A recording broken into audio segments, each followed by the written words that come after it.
Je, wewe baba uliyeko hapa, sio wewe ambaye umetoroka familia yako, umeweka password kwenye simu, mke wako amekuambia uifungue, umekataa katu. Umesemaje? Ninyi naomba leo mkafungue password. Ndugu zangu wapendwa, kuna Yakobo baba yetu alikuwa ni baba wa taifa la Israeli. Yeye aliona maono, ngazi imeshuka mbinguni, shuka chini, malaika wanashuka na kupanda.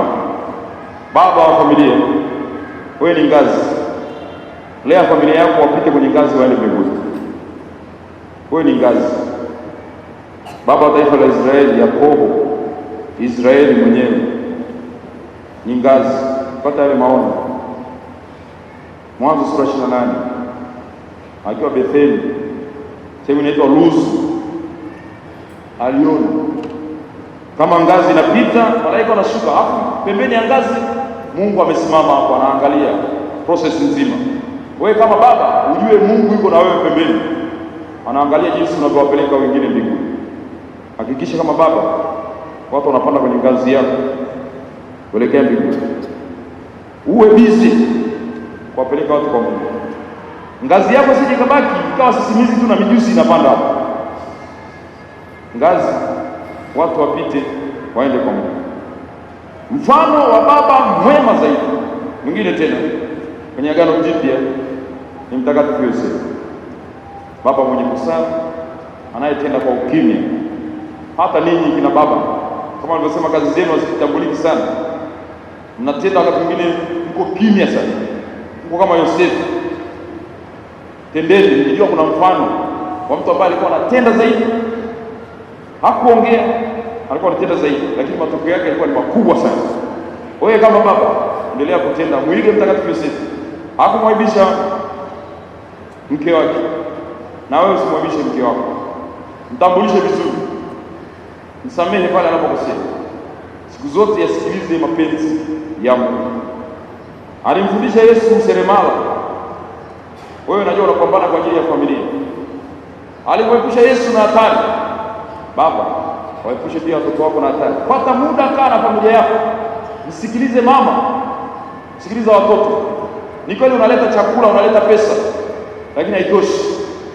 Kaa na familia yako. Baba na mama ni miguu miwili ya mwili. Ili mwili usidondoke, lazima kuwe na mawasiliano ya miguu hii miwili.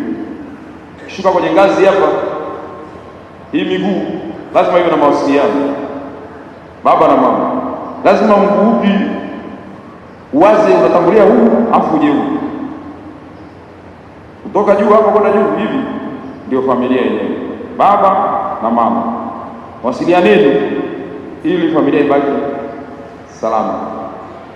Baba, nishawahi kuambieni tena, narudia, kama umevaa sketi ya majani usikae karibu na mbuzi. Kuna mazingira ukikaa kama baba utapotea. Usiende kukaa karibu na mbuzi wakati unajua umevaa sketi ya majani, utabaki uchi. Umeweka mayai mfukoni, unacheza mziki, yatapasuka. Unauza mayai sokoni, unakuwa wa kwanza kuanzisha ugomvi, itakula kwako. Baba, penda familia yako, epuka mazingira yoyote yale ya dhambi. Baba, pombe,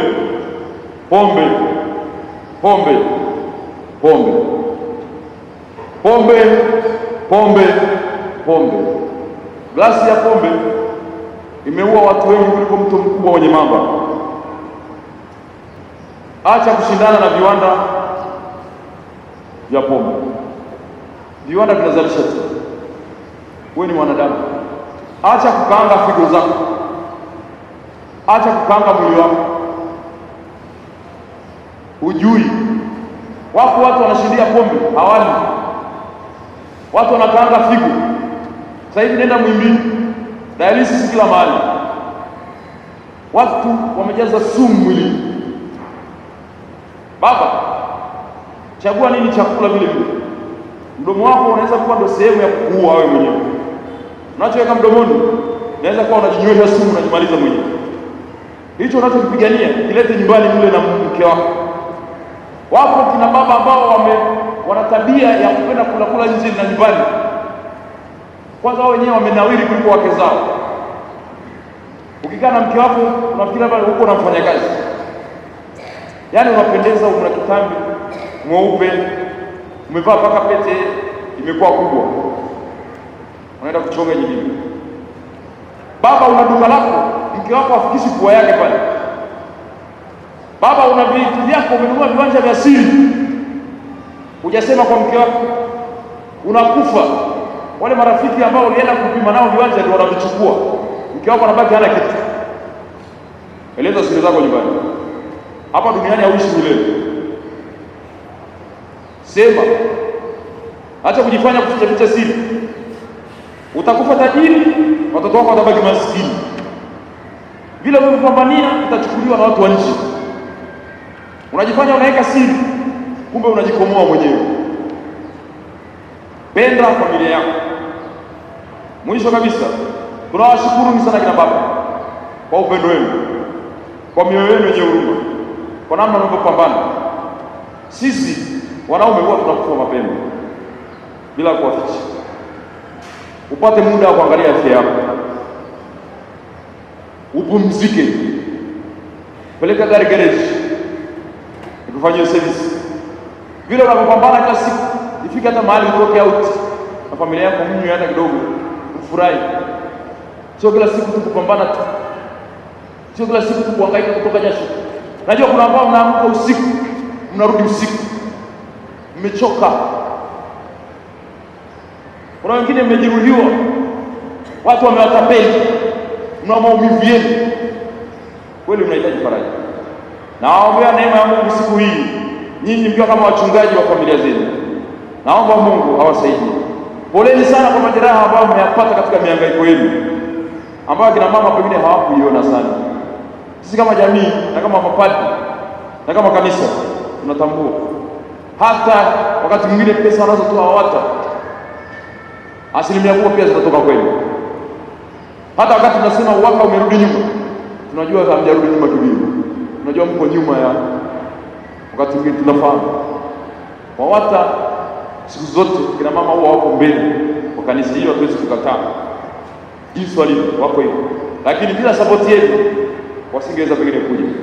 Kwa ujumla tunawashukuru ninyi nyote kwa kuwa wachungaji wema wa familia zenu.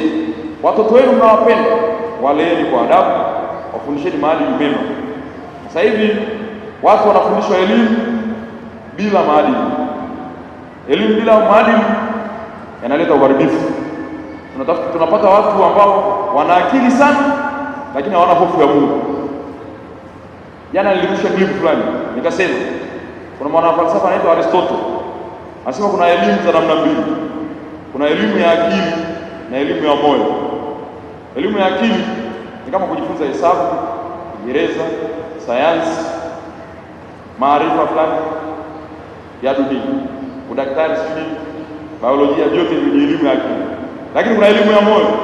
Elimu ya moyo ni kama huruma, upole, maadili mema, uadilifu.